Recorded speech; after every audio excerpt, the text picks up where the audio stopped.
Subscribe now and press the bell icon. Never miss an update.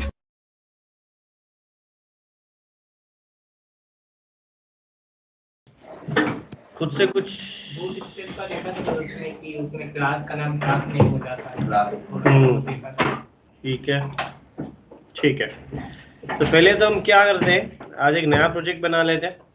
तो मैंने वही create react app और आज की डेट से एक प्रोजेक्ट बना लिया नया।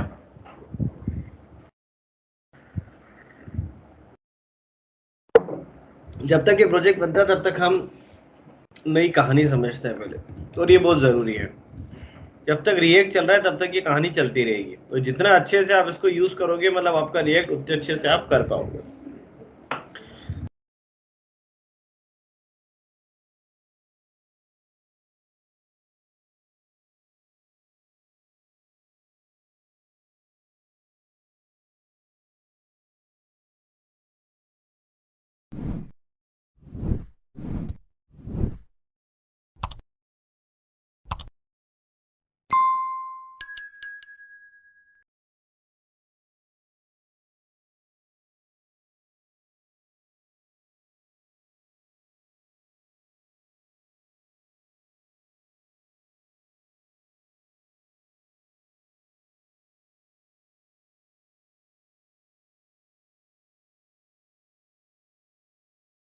सर माइक म्यूट है सर।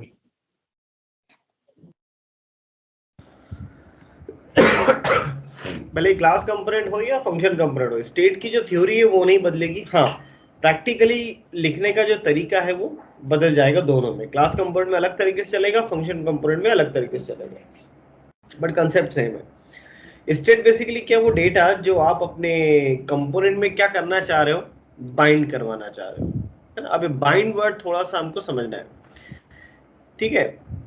अब डेटा कुछ भी हो सकता है, ये बात आपको समझनी। डेटा एक न्यूमेरिकल वैल्यू हो सकती है, स्ट्रिंग हो सकती है, अरे हो सकता है, ऑब्जेक्ट हो सकता है, अरे ऑफ ऑब्जेक्ट हो सकता है, ऑब्जेक्ट ऑफ अरे हो सकता है, ये कुछ भी हो सकता है। उसका कोई स्पेसिफिक मीनिंग नहीं है। वो डेटा जो आप अपने कंपोनेंट के साथ क्या करना चाहते हो, बाइंड। तो कंसर्न आता सिर्फ बाइंडिंग क्या है बेसिकली। तो होता क्या है, जैसे कि ये कंपोनेंट प्रोजेक्ट बन गया अपना। तो अगर मैं इस प्रोजेक्ट में आता हूं और मैंने क्या किया, वही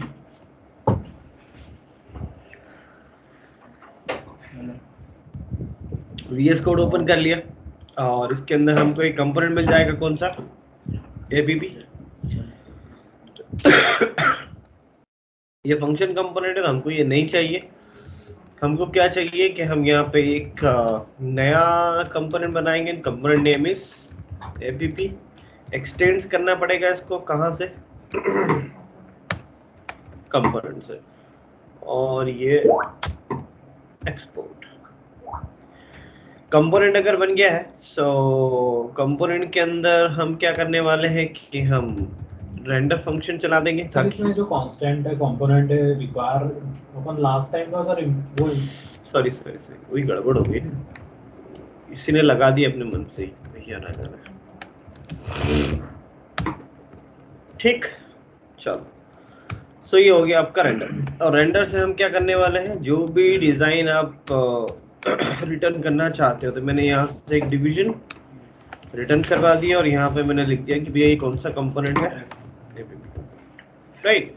अब देखो, जब हम डेटा की बात करेंगे क्लास कंपोनेंट के हिसाब से अगर हम समझे, तो तीन अलग अलग टाइप के डेटा हो जाएंगे यहाँ पे। एक लोकल डेटा हो सकता है। लोकल डेटा मतलब जो वेरिएबल है, कैसे वेरिएबल जो आपने कहाँ बना रखे हैं, लोकल रेंडर के अंदर, राइट। ये तो लोकल वेरिएबल हो गया। और आप चाहो तो लोकल वेरिएबल को दिखा सकते हैं। तुमको पता ही है कि हम यहाँ पे क्या कर सकते हैं, कहीं पर भी जहां पर भी आपको उसको डेटा को दिखाना है तो आप क्या लिख सकते हो, नम। और इस नम की जो वैल्यू होगी वो हमको यहाँ पे शो ऑफ हो जाएगी। चला के देखें तो मैंने npm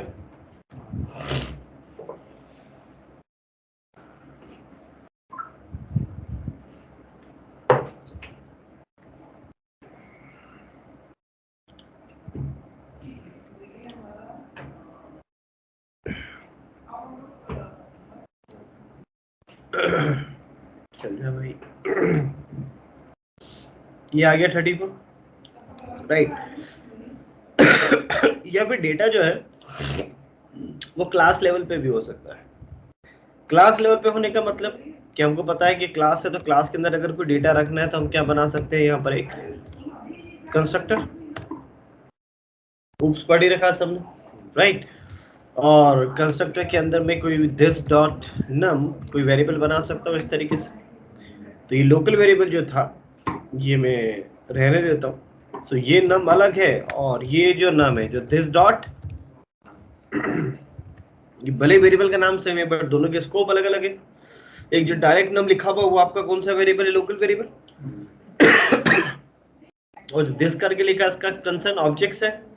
तो इस क्लास का जो भी ऑब्जेक्ट होगा उस ऑब्जेक्ट का नाम। तो वेरिएबल दो अलग अलग कैटेगरी के हो गए, लोकल वेरिएबल भी हो गया और एक क्लास लेवल यानी कि इंस्टेंस वेरिएबल भी हो गया हमारे पास। अब अगर मैं इसको यहाँ पे देखूंगा ब्राउजर पे तो ये पूरा व्हाइट हो चुका होगा। तो रिएक्ट में अब आप एक बात समझना, जब भी आप अभी चलाओ और ये सब व्हाइट हो जाए इसका मतलब आपके कोड में कोई मेजर एरर है, कोई गलती करी है आपने। किसी भी कंपोनेंट में अगर कोई मिस्टेक हुई तो ये कंपोनेंट दिखाना बंद कर देता है, राइट। अब एरर क्यों आई होगी, मैं गलती एग्जैक्टली गलती नहीं बता रहा क्योंकि आप उसको जज करो, क्योंकि आप कर सकते हो। मैं बस आपको समझा रहा हूँ कि गलती इस सिलेक्टेड इस कोड के अंदर है। तो कुछ गलती करी मैंने इस कोड में, तो याद आ रहा हो आपको पुराना नम है ना, तो नम तो अगर हम एक क्लास बनाते हैं, क्लास के अंदर कंस्ट्रक्टर बनाते हैं, तो कंस्ट्रक्टर के अंदर हमको कोई भी तो नहीं देना ना, मुझे उसकी वैल्यू 45 ही रखना है। सुपर की क्या जरूरत, अंदर आएगा रेंडर के, हाँ रेंडर के के अंदर अंदर क्यों आएगा। अगर हम कोई क्लास लेवल पे कोई वेरिएबल बनाते हैं तो डेटा का इनिशियलाइजेशन कहाँ करते हैं हम, कंस्ट्रक्टर के अंदर। ये बात अलग है कि मैंने इसको कोई आर्गुमेंट नहीं दिया, मैंने डायरेक्ट इसकी वैल्यू क्या कर दी 45, बट मैं कोई वेरिएबल तो बना ही सकता हूँ ना। और ये प्रॉब्लम इसी की वजह से आ रही है। अगर आप ये कंस्ट्रक्टर में यहाँ से हटा दूं तो आ गई। अब दिस डॉट नाम है ही नहीं तो उसने यहाँ पे कोई वैल्यू प्रिंट नहीं। अरे फिर तुमको ऊप्स नहीं सीखा, तुमने बैठे हुए अनुराग सर पीछे। क्योंकि मैंने नम लगा दिया तो ये तो इस कंस्ट्रक्टर का लोकल वेरिएबल हो जाएगा, ये तो इस कंस्ट्रक्टर का लोकल वेरिएबल हो गया। जैसे इस तरीके से रेंडर के अंदर एक नम नाम का वेरिएबल था, वैसे ये एक लोकल वेरिएबल हो गया। मुझे लोकल वेरिएबल थोड़ी बनाना है, मुझे तो ऑब्जेक्ट क्या है कोई डेटा रखना था तो दिस तो लगाना ही पड़ेगा, बिना इसके तो आप वेरिएबल बना नहीं सकते। और ये लिख रहा हूं तो मुझे ये चला नहीं रहा, तो गलती यहाँ पर है कहीं है। कुछ आइडिया कि क्या गलती है सिलेक्टेड कोड में। तो सुपर क्यों बोल रहे थे, सुपर का क्या कर लेना देना है यहाँ से।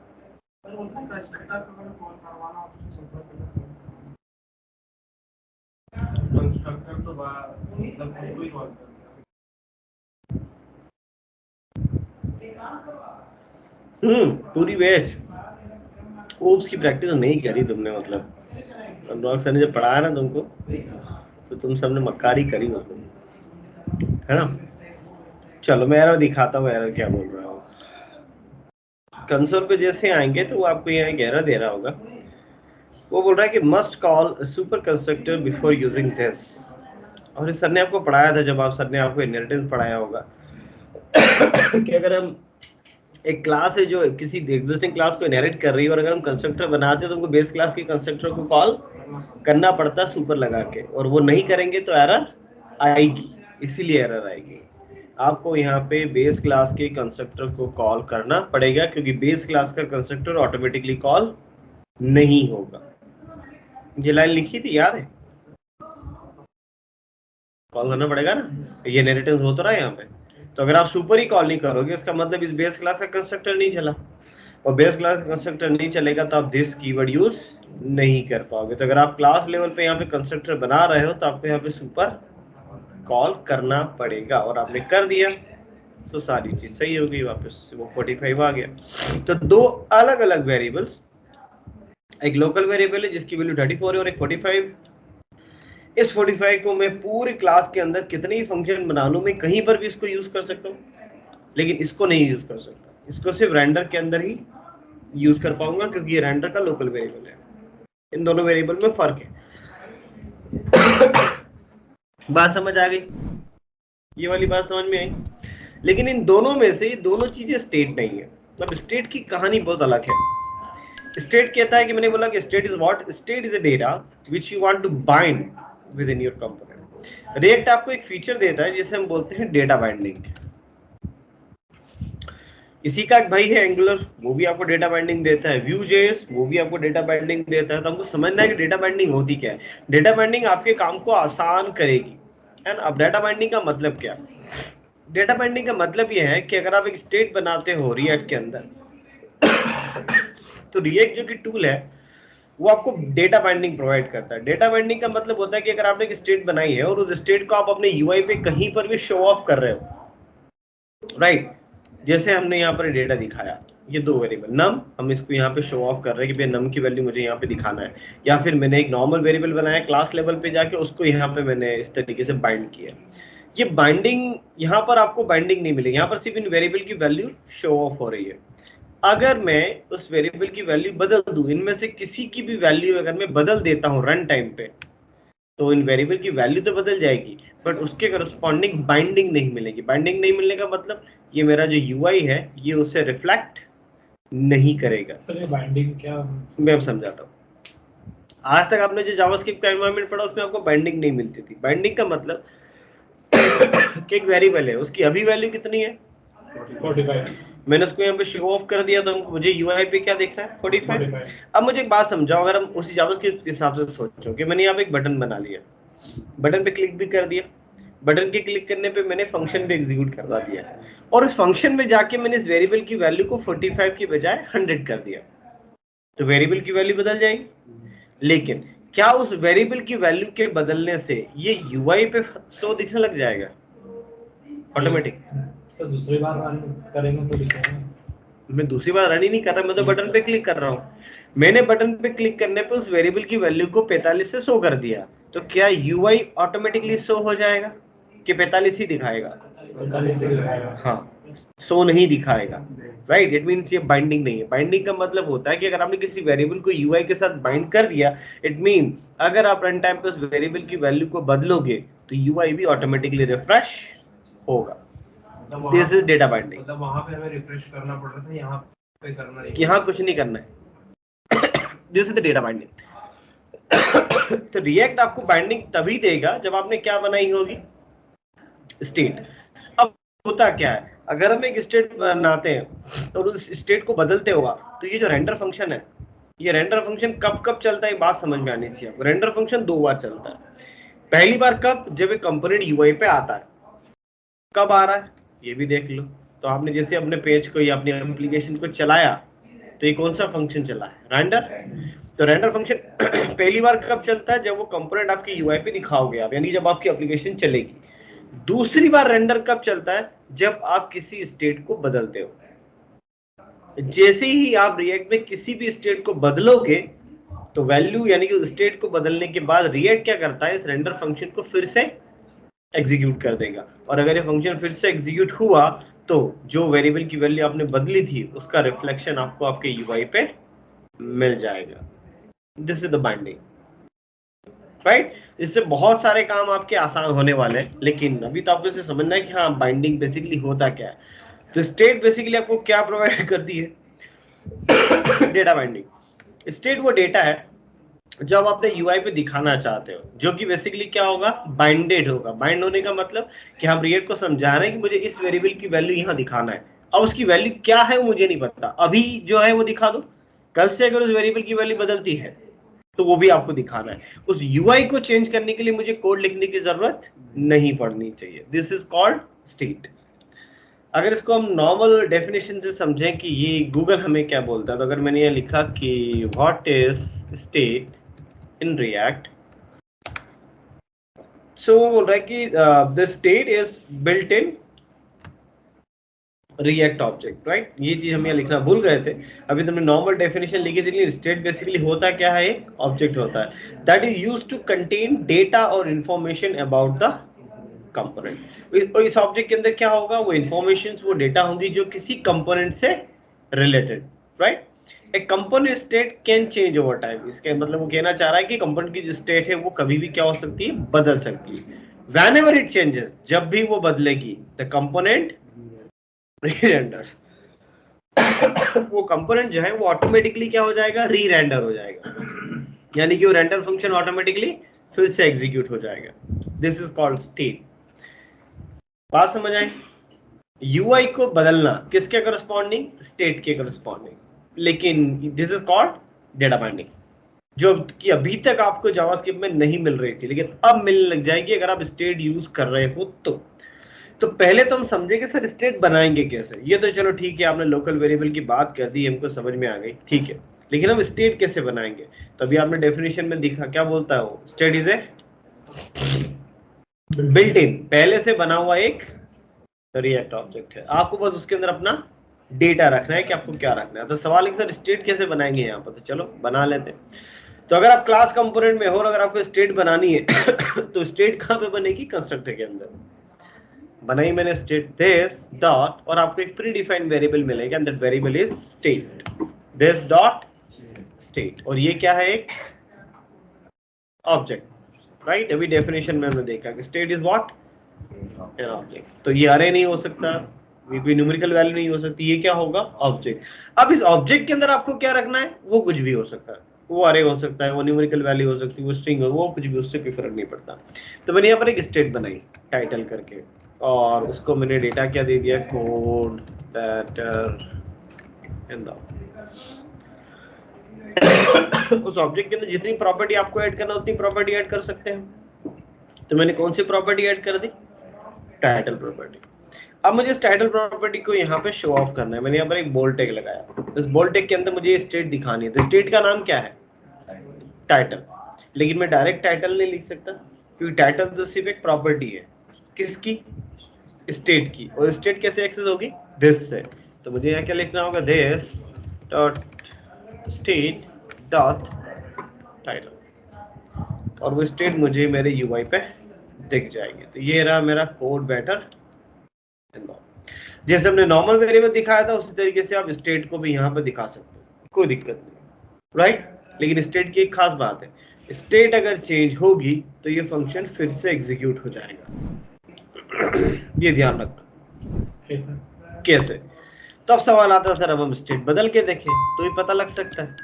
तो स्टेट बदलने के लिए मैंने क्या किया, बटन बनाया, मैंने यह लिखा चेंज टाइटल, एक बटन लिया मैंने बोला कि मैं इस बटन पे क्लिक करता हूँ और उस क्लिक पे एक फंक्शन एग्जीक्यूट कर लेंगे हम, और उस फंक्शन पे हम यहाँ पर इस स्टेट को बदल के देखते हैं।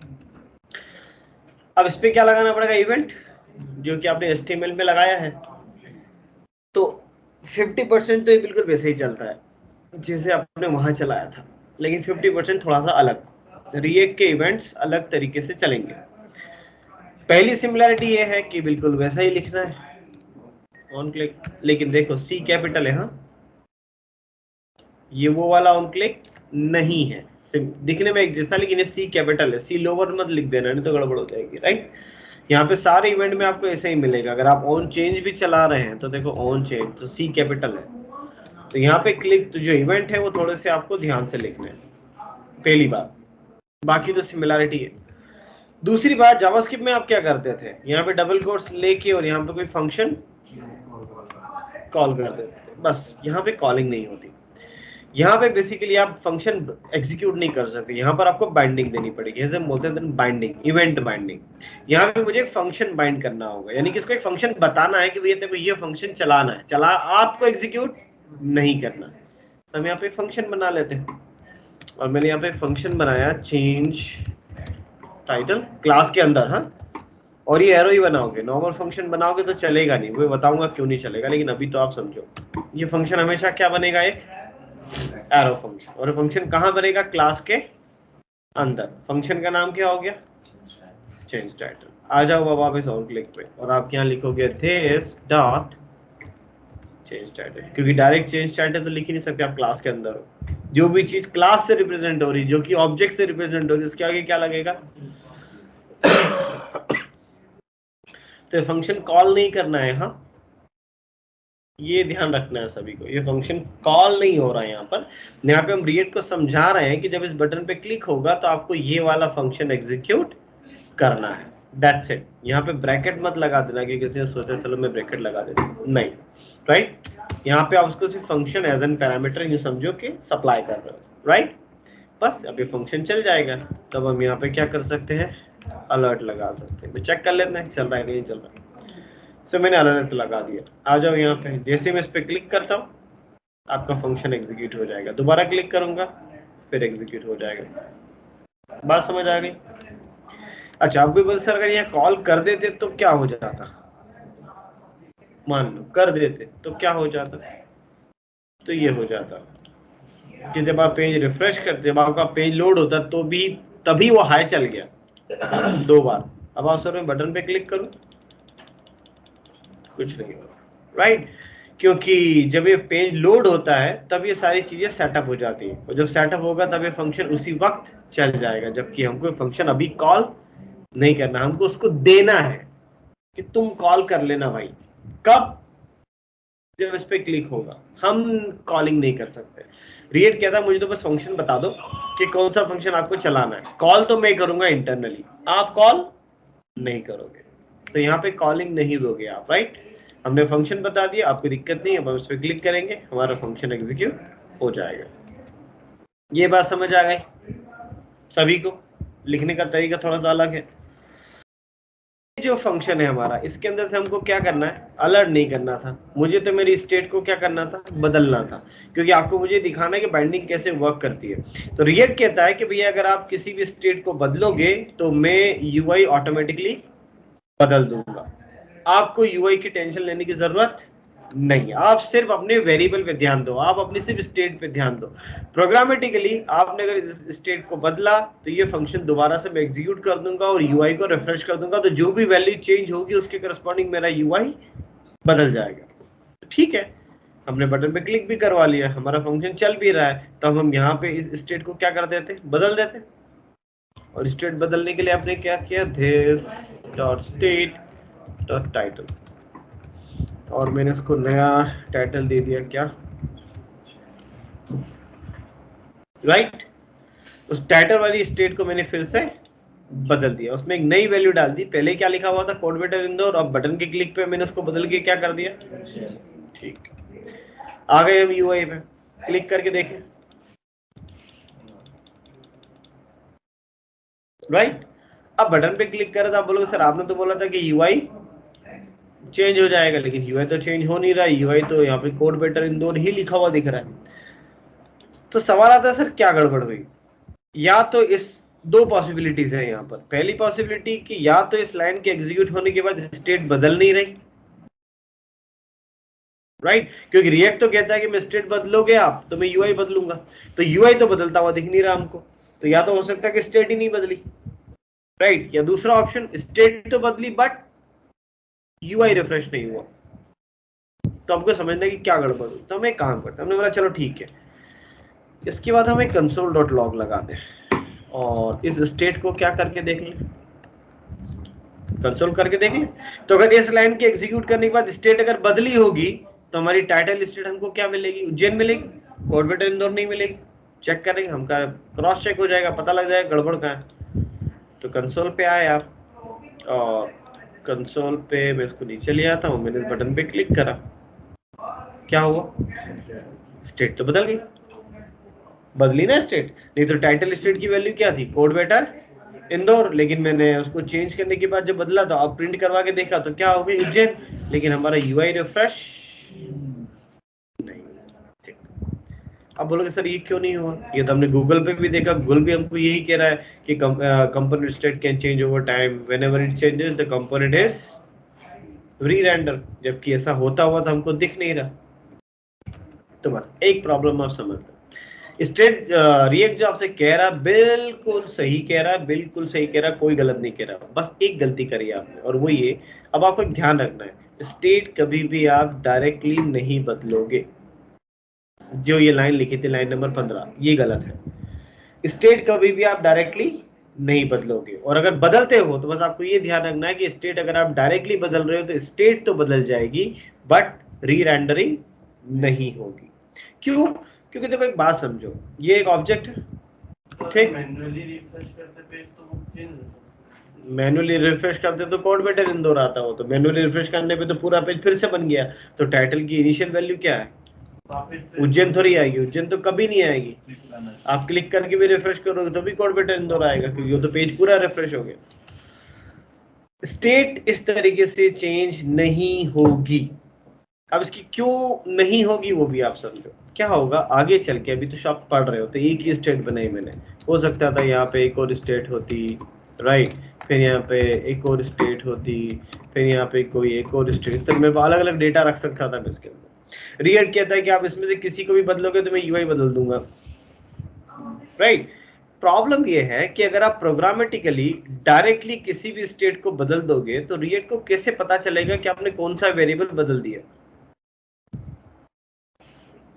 राइट, वो पॉसिबल नहीं है। तो रिएक्ट कहता है कि नहीं, आप स्टेट डायरेक्टली नहीं बदलोगे, आपको स्टेट बदलना है ठीक है बदल सकते हो बट डायरेक्टली नहीं। तो फिर आप लोग सब बदलेंगे कैसे? तो स्टेट को बदलने के लिए रिएक्ट आपको एक फंक्शन देता है, this डॉट सेट स्टेट। आप नहीं बदलोगे, आप रिएक्ट से बदलवाओगे। तो आपके कंपोनेंट के अंदर, यानी कि इस क्लास के अंदर, ये बेस क्लास है, इस बेस क्लास के अंदर एक फंक्शन है, इस फंक्शन का नाम क्या है? Set state. और हम पेरेंट क्लास के फंक्शन को चाइल्ड क्लास के अंदर यूज कर सकते हैं। रिएक्ट अब आपको एक फंक्शन देता है सेट स्टेट। ये फंक्शन क्यों दे रहा है? कि जब भी आपको अपनी कोई सी भी स्टेट बदलना हो तो आप इस फंक्शन को यूज करेंगे, राइट। डायरेक्टली स्टेट आप नहीं बदलेंगे। फिर समझना, क्योंकि इंटरव्यू में सामने वाला आपको ऐसे कंफ्यूज कर सकता है कि सर मैं कोई आपसे पूछे सर स्टेट ऐसे बदल सकते हैं क्या, तो आपको ये नहीं कहना कि नहीं बदल सकते, आप बोलोगे सर बदल सकते हैं बट रेंडरिंग नहीं होगी। फिर रिएक्ट मना नहीं करता कि आपको स्टेट बदलने से, आपकी स्टेट आपका डेटा है, आप डायरेक्टली बदल सकते हो बट फिर आपको रेंडरिंग नहीं मिलेगी, री रेंडरिंग नहीं मिलेगी। स्टेट में अगर आपको री रेंडरिंग चाहिए तो आपको कौन सा फंक्शन यूज करना है? यानी कि आपको नहीं बदलना, आपको रिएक्ट से बदलवाना है। इन दोनों बातों में फर्क है। कोई सा काम आप जाके सीधे कर रहे हो या फिर आप किसी के थ्रू करवा रहे हो। तो स्टेट आप नहीं बदलोगे, रिएक्ट कहता आप मत बदलो, मुझे बताओ क्या बदलना है। क्यों? क्योंकि जब आप उसे बताओगे कि बदल, तो वो स्टेट भी बदलेगा और उसको पता भी चल जाएगा कि तुमने कौन सी स्टेट बदली। और आपने सीधे बदल दी तो दिक्कत हो जाएगी। आगे बात समझ में? इन दोनों बातों में फर्क है। कंपोनेंट का डेटा कंपोनेंट के थ्रू ही बदलोगे आप, डायरेक्टली नहीं बदलोगे। डायरेक्ट बदलोगे तो उसको क्या पता पड़ेगा कि आपने बदल दिया,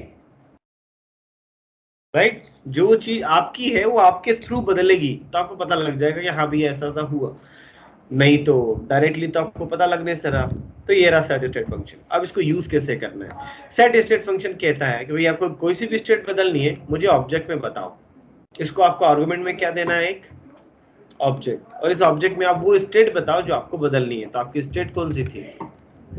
टाइटल। और उसको नया डेटा दो जो आप बदलवाना चाह रहे थे।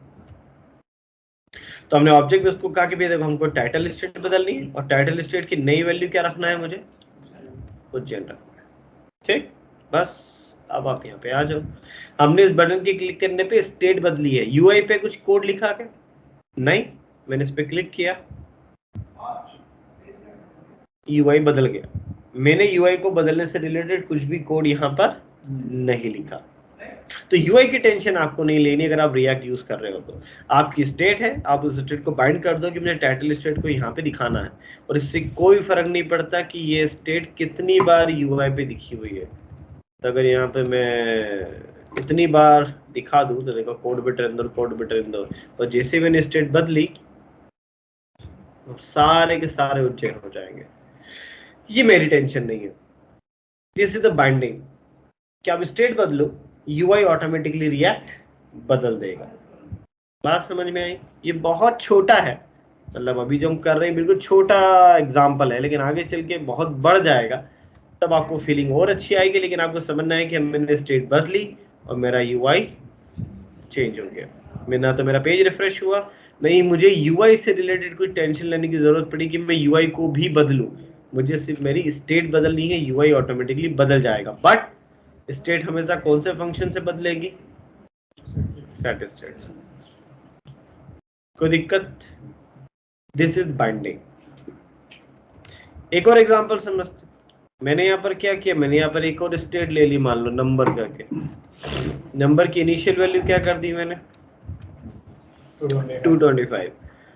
अब मैंने यहाँ पर कॉमा लगा के मान लो ये स्टेट भी प्रिंट करवा दी, this dot state dot number.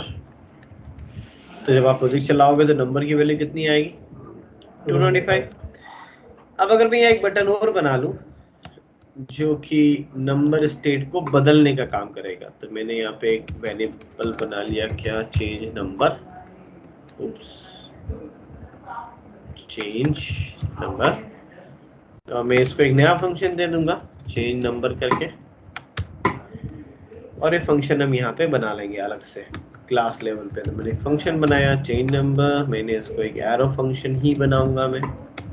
और एरो फंक्शन बनाने के बाद मैंने इसको कहा कि भैया बदलना है, क्या बदलना है? तो मैंने बोला सेट स्टेट। वो पूछेगा कौन सी स्टेट बदलना है, तो ऑब्जेक्ट में आप उसको कहोगे भैया नंबर वाली स्टेट बदलना है, और इसको आप एक नई वैल्यू दोगे जो आप चाह रहे हो अब, राइट? तो मैंने इसको नई वैल्यू क्या दी? मैंने बोला यार अभी जो करंट वैल्यू है यानी कि this dot state dot number, उसमें प्लस 1। अभी कितनी वैल्यू आ रही? 225। मैंने इस पे क्लिक किया, 226, और जितनी बार हम क्लिक करेंगे तो यूआई बदल रहा है, मेरा यूजर इंटरफेस बदल रहा है। बट यूजर इंटरफेस को बदलने के लिए मुझे कोई मेहनत नहीं करनी पड़ी, मैंने सिर्फ मेरे को रिएक्ट को समझा दिया, देख भाई तेरे को यहाँ पे ये वाली स्टेट दिखानी है, this is the binding. State बदलेगी, वो इस फंक्शन को फिर से एग्जीक्यूट कर देगा, यानी कि री-रेंडर करेगा। और जब री-रेंडर करेगा तो क्योंकि वैल्यू बदल चुकी है, तो अब जो डेटा प्रिंट होगा वो नया डेटा प्रिंट होगा, क्योंकि स्टेट बदल गई। बात समझ में आई? इसको चेंज करूंगा तो ये वाली स्टेट बदलेगी, और इस पे क्लिक करूंगा तो ये वाली स्टेट बदलेगी। कोई दिक्कत? जितनी, उससे कोई फर्क नहीं पड़ता। कोई डाउट? या फिर मैंने यहाँ पे और अजीब सा लॉजिक लगा दिया। मान लो मैंने यहाँ पर क्या किया, मैंने यहाँ पे एक इफ लगा दिया, मैंने लिखा कि this dot state dot number, अगर ये नंबर क्या है 2 से डिविजिबल है, यानी कि अभी मेरी जो नंबर वाली स्टेट अगर वो क्या है इवन है, तो नंबर को तो बदल ही देना, और वो जो टाइटल है उसको भोपाल कर देना, ठीक? लेकिन ऐसा भी हो सकता है कि एल्स वो क्या हो, ओड हो, तो उसको वापस से, अब दो स्टेट एक साथ बदल रहे हो आप, ये भी हो सकता है। ये ओड है कि इवन है? ओड। अब इवन है, भोपाल भोपाल उज्जैन, भोपाल उज्जैन, ये एक एक से बढ़ता जा रहा है, और टाइटल स्टेट भी बदल रही है, और नंबर स्टेट भी, नंबर एक एक से बढ़ता जा रहा है। मैंने सिंपल सा एक लॉजिक लगा दी कि भाई तू स्टेट पहले चेक कर ले कि नंबर वाली स्टेट अगर इवन हो तो टाइटल को भोपाल कर देना, और अगर ओड हो तो उज्जैन कर देना। तो ओड इवन नंबर तो आते जाएंगे एक के बाद एक के बाद, भोपाल उज्जैन वो बदलता रहता है। तो आपको जो करना है, इससे कोई फर्क नहीं पड़ता कि आपको क्या स्टेट बदलनी है, आपको लॉजिक लगाना है। बस आपको ये समझना है अभी कि अगर मैंने स्टेट बदली है तो यूआई ऑटोमेटिकली बदल जाएगा, यानी कि रेंडर फंक्शन फिर से एग्जीक्यूट हो जाएगा, ठीक? ऑनलाइन बेच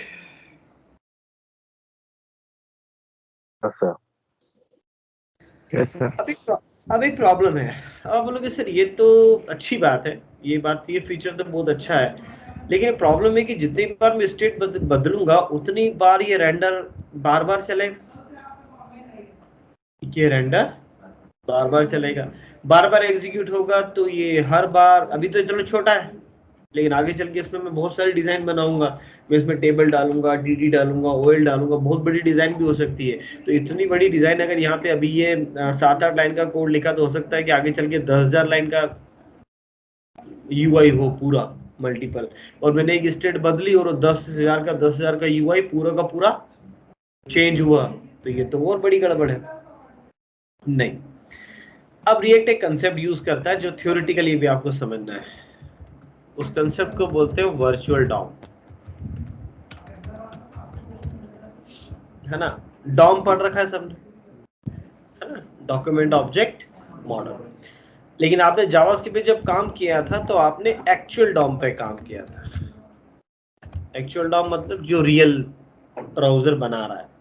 रिएक्ट क्या करता है, रिएक्ट वर्चुअल डॉम यूज करता है। कैसे, देखो, जब आपने पेज को रिफ्रेश किया, यानी कि आप इसको इस तरीके से समझे कि हमारा प्रोजेक्ट चला ये प्रोजेक्ट, जैसे ही पूरा का पूरा प्रोजेक्ट चला था तो आपका एपीपी कंपोनेंट क्या हुआ होगा, रेंडर हुआ होगा।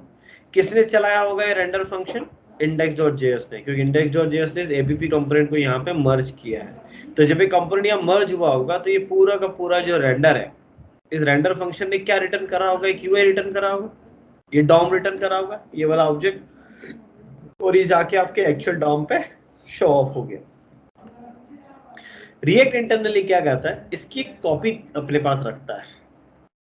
उसको इस तरीके से समझो कि फोटोकॉपी, राइट।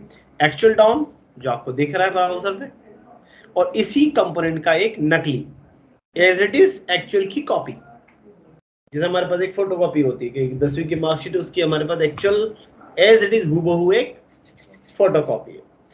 अब क्या होता है, स्टेट बदलेगी। स्टेट कब बदलेगी, मतलब जब यूजर बदलेगा। तो मान लो मैंने इस बटन पे क्लिक करा, जैसे ही क्लिक करा तो मैंने मेरी स्टेट बदली। जैसे ही स्टेट बदलती है तो रिएक्ट क्या करता है, इस फंक्शन को फिर से कॉल करता है, और जैसे इसको फिर से कॉल करेगा तो ये फंक्शन मुझे फिर से क्या देगा, एक नया यूआई, राइट। लेकिन उस नया यूआई जब मिलेगा मुझे तो उसमें ये चीज बदल चुकी होगी। 225 की बजाय ये क्या हो चुका होगा, 226, और यहाँ पे क्या हो चुका होगा, उज्जैन।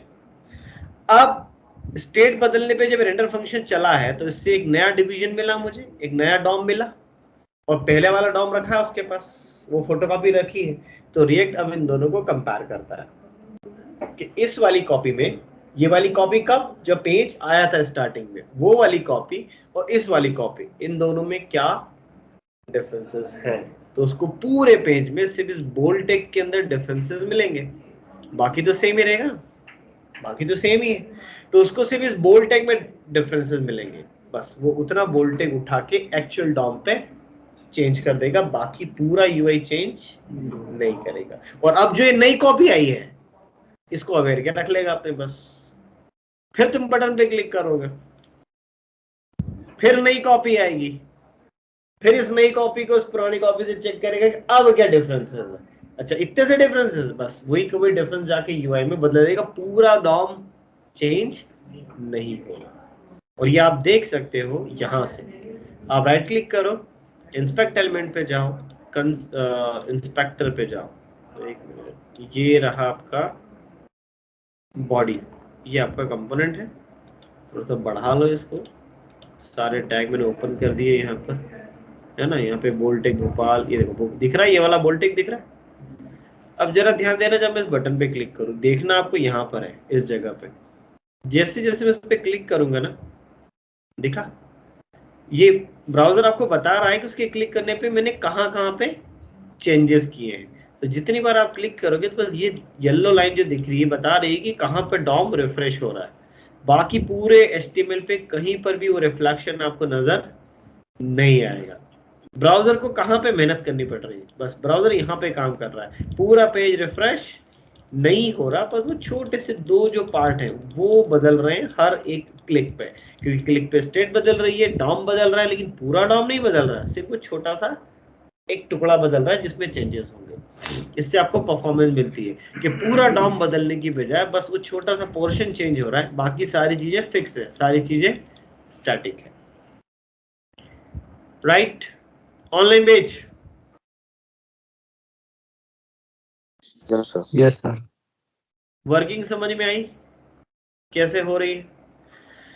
तो स्टेट को यूज करना हमको सीखना है बेसिकली, और ये बहुत अच्छा भी है। और ये समझना कि जितना आप रिएक्ट पे, वही आप में से वही स्टूडेंट रिएक्ट पे बहुत अच्छे से काम कर पाएगा जो इसको मैनेज करना सीख गया।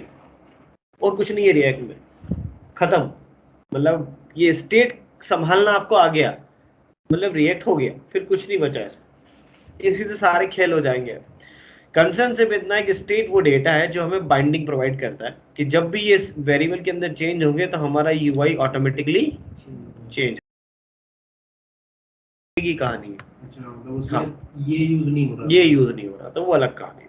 अब देखो, अब मैं आपको एक अलग तरीके से उसको समझाता हूँ। क्या किया, ये सारी कहानी हटा दो, ये वाला पेज में आपको app.js पूरा का पूरा क्या कर चुका हूँ, सेंड कर दिया मैंने आपको, ठीक है। तो कोई दिक्कत नहीं होगी अब आपको। तो देखो ये सिंपल सा हो गया। मैंने क्या किया, मैंने यहाँ पर दो अरे बनाए हैं। this डॉट एक अरे बना लिया मैंने। इस अरे के अंदर मैंने क्या किया, कुछ नाम डाल दिए, जैसे कि आदर्श। आदर्श कौन, तुम ही हो ना? स्पेलिंग सही है। और वो हीरो कहाँ गया, यश शादी में। और किसी रौनक, क्या नाम है?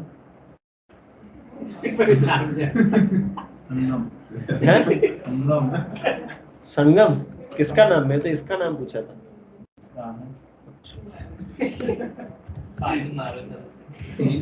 कौन सी वेब सीरीज देखी रहा?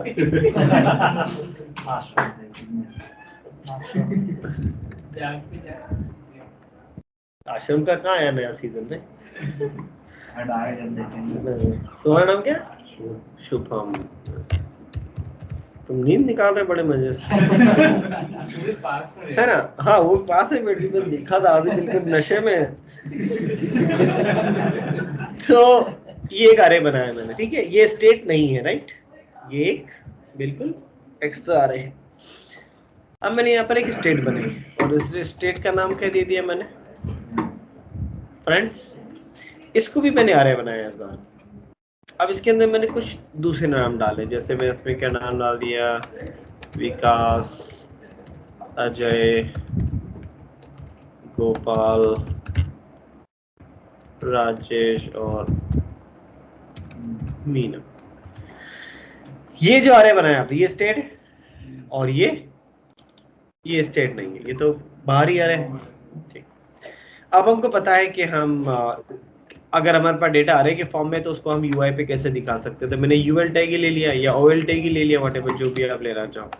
और यहाँ पर मैंने ब्रैकेट लगा, क्या लिखा, this dot state dot friends dot map. और मैप से मुझे एक एक बंदे के नाम मिल जाएंगे। और मैंने क्या रिटर्न करवा दिया, एक एक एल और एल के बीच में हम क्या दिखा देंगे, एनएम। तो हमारी जो स्टेट है उसमें से सारा का सारा डेटा हमको दिख गया, विकास, गोपाल, विकास, अजय, गोपाल, राजेश और कोई दिक्कत, राइट। बटन पे क्लिक हो ही रहा है, तो मान लो मैंने इस बटन पे स्पेसिफिक मीनिंग की बजाय ओके लिख दिया। और यहाँ पर मैंने इसको बोला, देख भैया एक फंक्शन कॉल कर रहे हैं हम fun1। कहाँ बनाना पड़ेगा ये फंक्शन, यहाँ पे। तो हम क्लास लेवल पे एक फंक्शन बना लेते हैं। तो मैंने एक फंक्शन बनाया fun1। सर ये फ्रेंड्स क्यों लेगा? फ्रेंड्स तो स्टेट का नाम है ना, फ्रेंड्स तो आपकी स्टेट का नाम है। ये इस पूरे अरे को शो ऑफ किया है मैंने यहाँ पे। अब मैं क्या कर रहा हूँ, मैंने मेरी स्टेट बदली। मैंने बोला this डॉट सेट स्टेट। इसने मुझसे पूछा भाई कौन सी स्टेट बदलनी, मैंने बोला फ्रेंड्स वाली स्टेट बदलनी। तो आप फ्रेंड बदलनी है तो उस पर अरे देना पड़ेगा नया। तो मैंने वो वाला अरे उठा के इसमें डाल दिया। कौन सा वाला अरे, राइट। तो देखो कितना मजा आया, पूरा यूआई बदल गया फट से, बिना कुछ करे। अब ये काम वहां कैसे करते हैं आप, मैं बताता हूँ कैसे करते हैं। ओएल में एलआई दिखाते हैं, तो मान लो ओएल में कितने एलआई दिखाने, 5। तो अरे में से एक एक डेटा निकालते, डॉक्यूमेंट डॉट क्रिएट एलिमेंट से एक एक एलआई बनाते, एक एक एलआई के अंदर इनर टैग से वो डेटा डालते, फिर उन सारे एलआई को उस यूएल के अंदर अप एंड चाइल्ड करते। और बाद में फिर मैं आपसे कहता नहीं वो 5 नाम हटा के ये 5 नाम डालो, फिर एक बटन पे क्लिक करते फिर एक फंक्शन बनता, वो पुराने एल आई रिमूव करता और फिर नए एल आई बनाता 5 और फिर वो अपेंड चाइल्ड करता, तो सारी खिचड़ी खत्म हो गई। कुछ भी नहीं करना पड़ा आपको, ये आपकी टेंशन नहीं है। रिएक्ट कहते तुम मत संभालो, यूआई तुम्हारा काम नहीं है, तुम तुम्हारी कोडिंग संभालो। तुमने मुझे बोल दिया ना कि फ्रेंड्स वाला आ रहे यहाँ दिखाना है, बस वो मेरी जवाबदारी। तुम तो अरे बदलो जितना तुमको बदलना है। मैंने बटन पे क्लिक करूंगा, स्टार्टिंग में जब पेज चलता है तो ये था, मैंने जैसे ही बटन पे क्लिक किया वो अरे हटा के मैंने नया अरे दे दिया, तो बस उसने यूआई बदल दिया। या फिर अगर मैं दूसरे बटन पे कहता, दूसरे बटन में दूसरा कोड लिखते हैं, दूसरे पे मैंने क्या किया होता, दूसरा फंक्शन बनाया, मैंने उसको नाम दिया fun2। आ जाओ ऊपर fun2 में, fun2 फंक्शन को मैंने बोला देख मैं क्या चाहता हूँ fun2 में कि अभी मेरी स्टेट में जो डेटा रखा है कौन कौन सा, विकास, अजय, गोपाल, राजेश और मीना, ये तो रहे, और ये वाला अरे उस अरे के अंदर। तो मैं बोला ठीक है, करना क्या है, स्टेट ही तो बदलना है, तो दिस डॉट सेट स्टेट। ये मुझसे पूछेगा कौन सी स्टेट बदलना है, तो मैंने बोला भैया वो फ्रेंड्स वाली स्टेट बदलना है। अब स्टेट बदलना है तो इसको क्या देना पड़ेगा, अरे एक नया अरे देना पड़ेगा, लेकिन इस नए अरे में वो डेटा भी होना चाहिए जो पहले था और नया भी होना चाहिए। इसी के लिए हमने वो 3 स्प्रेड सीखा था। मैंने बोला देख this dot state dot friends, जो अभी तक था वो तो लिया, और फिर 3 बिंदी दिस डॉट ARR, ये भी लिया। इन दोनों अरे का डेटा स्प्रेड करके उठा लिया मैंने। अब इसमें तो कुछ अलग ही काम हो जाएगा, इसमें तो वो 5 और जाके ऐड हो गए, लेकिन यूआई का कुछ भी करने की जरूरत नहीं पड़ेगी। बात समझ आई क्या हो रहा है? और ये आपको कहाँ होते हुए दिखता है मैं आपको समझ, इसको थोड़ा इमेजिनेशन करो कि आप एक ई कॉमर्स एप्लीकेशन बना रहे हो। कौन सी एप्लीकेशन? E commerce application. आप प्रोडक्ट पे गए, क्लिक करा प्रोडक्ट पे, है ना। अब लेफ्ट साइड पे आपने फिल्टर दिखा रखा है, मान लो फिल्टर में आपने क्या कर रखा है, कंपनियों के नाम आ रहे हैं, सैमसंग, सोनी, एलजी, मोटोरोला, ये वो फलाना, ठीक। बाय डिफॉल्ट वहां पे मान लो सैमसंग सिलेक्टेड है, तो राइट साइड में कौन से प्रोडक्ट दिख रहे हैं मुझे, सैमसंग के। मैं फिल्टर पे जाके एलजी पे क्लिक करूंगा और स्टेट में अरे बदल दूंगा, तो यूआई अब वहां पे सैमसंग और एलजी दोनों के प्रोडक्ट देखने लग जाएंगे। फिर मैंने चेक बॉक्स पे जगह सैमसंग को अनचेक किया, मैं स्टेट से अरे बदल दूंगा, यानी कि स्टेट बदल दूंगा, तो एलजी के प्रोडक्ट गायब हो जाएंगे, सिर्फ सैमसंग के दिखना चालू हो जाएंगे। लेकिन यूआई का काम मुझे नहीं संभालना, मुझे सिर्फ मेरे उस अरे को संभालना है कि ये रहा मेरा अरे, इसमें अभी ये 10 प्रोडक्ट है, इसके क्लिक होने पे इसमें 50 प्रोडक्ट आ जाने चाहिए, इसके क्लिक करने पे इस 50 में से 25 डिलीट हो जाने, वो मेरा एग्जीक्यूशन प्रॉब्लम है। यूआई मुझे नहीं संभालना पड़ेगा, वो सारा काम आपके लिए टूल कर देगा। तो वो जो जितने भी फंक्शन आपने सीखे थे जावास्क्रिप्ट में, वो बिल्कुल कुछ भी काम के नहीं रह गए। Inner text, inner HTML, document dot create element, append child, remove, कुछ नहीं करना है आपको। डॉम से रिलेटेड जो काम आपने वहां सीखा था, क्योंकि वो मैनुअल प्रोसेस थी, वहां सीखना जरूरी था। रिएक्ट आ गए हो आप, तो वो काम अब आपको नहीं करना, वो सारे काम ये खुद करेगा आपके लिए। आप सिर्फ इसकी स्टेट बता दो, स्टेट में छिड़कानी करो, यूआई ये बदल देगा। आगे बात समझ में? ऑनलाइन पेज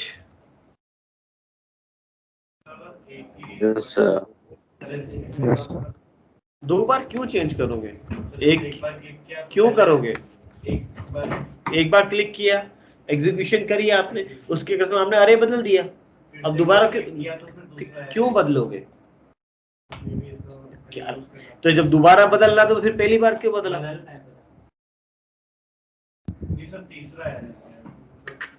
तो जो भी आपको बदलना हो वो एक ही बार करोगे ना, बार बार क्यों उसको रिएक्ट को तुम परेशान करोगे? क्योंकि जब तुमने एक ही बटन की क्लिक पे 3 बार स्टेट बदले भाई, वो 3 बार रेंडर चलाएगा, तो तुम गलत कोड लिख रहे हो, तो तुम्हारा गलत कोड है ना।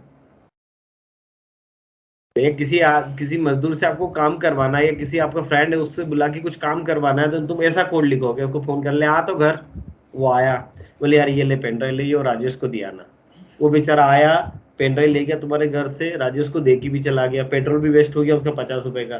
5 मिनट बाद, 1 मिनट बाद, फिर आना यार, वो राजेश की बुक भी रखी, वो भी ले जा। तो बेचारा फिर आया, फिर बुक लेके राजेश के घर दे गया, फिर 1 मिनट बाद, फिर आना है, तो वो फिर गालियां देगा कि साले देखो, जब 3 चीजें राजेश के घर पहुंचानी थी तो एक बार मुझे बुला के सारा सामान दे देता। आधे घंटे में तूने 10 बार बुला रहा, तू हर बार बुलाता है। पेन दिया राजेश के घर, दोबारा फिर बुला रहा, फिर राजेश के घर, फिर तीसरी बार बुला रहा। तो ये तो तुम कोड गलत लिख रहे हो ना। तुम एनालिसिस करो कि तुमको ये 4 चीजें राजेश के घर पहुंचानी, तो उसको एक बार बुलाओ, उसको सारी चीजें दो कि ये सारी राजेश के घर दिया, तो वो बेचारा कुछ नहीं बोलेगा। तुम उसको बेचारे को बुलाते हो, एक पेन ड्राइव दी, वो बेचारा छोड़ के आता, फिर बोल लगा दे ले वो भी है, तो फिर गालियां देगा ही फिर वो, क्योंकि तुम परेशान कर रहे हो उसको। एक ही काम, एक ही जगह जाने के लिए बेचारे को बार बार पेट्रोल भी, तो वैसा तो नहीं करना। ठीक है, अब देखो मैंने यहाँ पर क्या किया, फिर एक छोटा सा एग्जांपल, मैंने एक बटन बनाया, ठीक है। अब मैं चाहता हूँ कि मैं इस बटन पे क्लिक करूं तो राजेश का रिकॉर्ड हटाना है मैंने यहाँ से, मुझे यूआई से राजेश हटाना है। तो हमको अगर वहां करना होता तो हमको इस एलआई को फाइंड आउट करना होता और फिर रिमूव करते हैं इस एलआई को। मुझे कुछ नहीं करना, मुझे तो स्टेट से राजेश हटाना है बस। तो मैंने ऑन क्लिक किया, दिस डॉट fun3 फंक्शन हमने यहाँ बना लिया, fun3। अब राजेश को मैं ऐसे तो डिलीट कर नहीं सकता, मुझे राजेश को सर्च करना पड़ेगा कि राजेश कौन से इंडेक्स पे है, राइट। तो बहुत अलग अलग तरीके हैं उसके, देखा जाए तो। पहला तरीका कि मैं स्टेट से कहूं this dot state dot friends, और इसमें आपने कंसेप्ट देखा था इंडेक्स ऑफ। इंडेक्स ऑफ से हम सबसे पहले कहेंगे देख भाई क्या ढूंढ, तो इंडेक्स ऑफ ही बता देगा कि कौन से इंडेक्स पे रखा है राजेश का रिकॉर्ड, ठीक। अगर आपको इंडेक्स मिल गया तो पहले हम इस अरे की कॉपी कर लें। तो मैंने यहाँ पर क्या बना लिया, एक लोकल अरे बना लिया, उसमें मैं स्टेट डाल देता हूँ this dot state dot friends. तो ये अरे, अब इस अरे को हम कहें देख भाई स्प्लाइस, वो बोलेगा कौन से इंडेक्स है, आई इंडेक्स है, कितने को डिलीट करना है, हो गया डिलीट। अब आपकी स्टेट अपडेट कर दो, दिस डॉट सेट स्टेट, वो कहेगा कौन सी स्टेट बदलनी, मैंने बोला फ्रेंड किससे बदलनी, इससे बदलनी। अब इस अरे में राजेश नहीं है, तो आपने जैसे क्लिक किया हट गया, वो एलआई हट गया वहां से, स्टेट में बदला तो यूआई बदल ही जाएगा। तो जितनी बार चेंजेस कर लो उतनी बार बटन अलग अलग बनाने चाहिए। हाँ, जो भी आपको ऑपरेशन परफॉर्म करना है, ये तो मैं आपको अलग अलग एग्जांपल समझा रहा हूँ, राइट। लेकिन ऐसा करने की जरूरत नहीं थी राजेश को हटाने के लिए, क्योंकि अगर आपको यही करना था तो आप इसका एक आसान तरीका इस्तेमाल कर सकते थे कि मैं इतना स्प्लैश करने की बजाय मैं उसको कहता this डॉट सेट स्टेट, वो मुझसे कहता कौन सी स्टेट बदलना है भैया तुमको, मैंने बोला फ्रेंड्स वाली स्टेट बदलना है। इसको एक नया अरे देना, तो मैंने पुराने अरे में क्या कहा, this dot state dot friends dot filter. Filter हमको एक नया अरे देता है, फिल्टर क्या करेगा, एक एक बंदे का नाम लाके देता रहेगा। मैंने उसको बोला कि मुझे वही डेटा चाहिए जिसका डेटा मैच नहीं करता हो, किससे, जिससे मैच करता होगा वो आएगा ही नहीं। बस हो गया मेरा काम, क्लिक किया राजेश गायब। तो इसके अलग अलग आपको कुछ बना के देखने हैं, आपको बस ये समझना है कि यूआई को भूल जाए। अब हम यूआई को तो देखने की कोई जरूरत है ही नहीं अब आपको, बस आप अपना डेटा लो, डेटा को यूआई पे बाइंड कर दो एक बार, भले जैसे भी दिखाना है आपको। फिर आपका सारा खेल एग्जीक्यूशन का है, अरे में क्या डेटा डालना है, क्या हटाना है, क्या मॉडिफाई करना है, जो करना है कर दो आप, वो सब करेगा वो। लेकिन यूआई की टेंशन आपको लेने की जरूरत नहीं है, यूआई ऑटोमेटिकली रेंडर हो जाएगा। ये क्या, ये कंसेप्ट कहलाता है आपका डेटा बाइंडिंग का। बात समझ में आई? अब आप इसको किस अलग अलग तरीके से चला के देखते हो वो आपको थोड़ा सा समझना है। Online batch, yes sir. कोई डाउट? No sir. ठीक। और रिएक्ट आपको by default one way binding देता है। अब वन वे बाइंडिंग का मतलब क्या है? वन वे बाइंडिंग का मतलब होता है, डेटा बाइंडिंग दो तरीके से होती है, वन वे और टू वे। तो रिएक्ट आपको क्या देता है, one way code to view. इसका मतलब वन वे ट्रैफिक होता है, बस गाड़ी इधर से इधर जाएगी, उधर से इधर नहीं आएगी। तो ये वन वे का मतलब होता है कि आप स्टेट को कोडिंग में चेंज करोगे तो मैं व्यू बदलूंगा, ठीक। इसका उल्टा नहीं होगा कि आपने डिजाइनिंग में चेंज किया तो मैं वेरिएबल बदलूंगा। एंगुलर आपको टू वे भी देता है, जो रिएक्ट का एक जुड़वा कॉम्पिटिटर है, वो टू वे भी देता है कि आपने यूआई पे वैल्यू बदली तो वो वेरिएबल की वैल्यू बदल देता है। रिएक्ट स्टेट बदलोगे तो डिजाइनिंग बदलेगी, एंगुलर कहता है मैं दोनों देता हूं, कोड बदलो डिजाइनिंग बदलेगी, डिजाइनिंग बदलो कोड बदल दूंगा मैं, लेकिन वो रिस्की है बहुत ज्यादा, राइट। तो रिएक्ट है, आपकी एक स्टेट है नम, है ना। वैसे हम यहाँ पे टू वे कर सकते हैं, करेंगे अपन, बट वो थोड़ा ट्रिकी है। एंगुलर डायरेक्ट देता है, एक वेरिएबल है आपके पास नम, स्टेट है वो नम, उसकी वैल्यू कितनी है 25। अब आपने एक इनपुट टाइप लिया और इनपुट टाइप के अंदर उसको अटैच कर दिया, तो अगर मैं वेरिएबल बदलूंगा तो इनपुट टाइप की वैल्यू बदलेगी, लेकिन अगर किसी ने यूआई पे आके उस इनपुट टाइप पे क्लिक करके वो 45 कर दिया तो वेरिएबल उधर 45 हो जाएगा automatic. This is two way, उधर चेंज तो इधर चेंज, इधर चेंज तो उधर चेंज, तो वो भी कर सकते हैं, लेकिन वो करना पड़ेगा जुगाड़ से, डायरेक्टली नहीं देता। एंगुलर डायरेक्ट देता है, बट टू वे रिस्की होता है, क्योंकि पता पड़े वो यूजर तो कुछ भी लिख देगा फिर, क्योंकि इधर जैसे कुछ लिखा कि वेरिएबल बदला तो वो रिस्की है। तो रिएक्ट कहता नहीं, ये काम मैं डायरेक्टली नहीं करूंगा, आपको करना है तो किया जा सकता है, बट वो कोड लिखना पड़ेगा। तो डेटा बाइंडिंग हमें आपको क्या देगा, वन वे। सो ये है आपकी स्टेट। अब इस Subscribe now and press the bell icon. Never miss an update.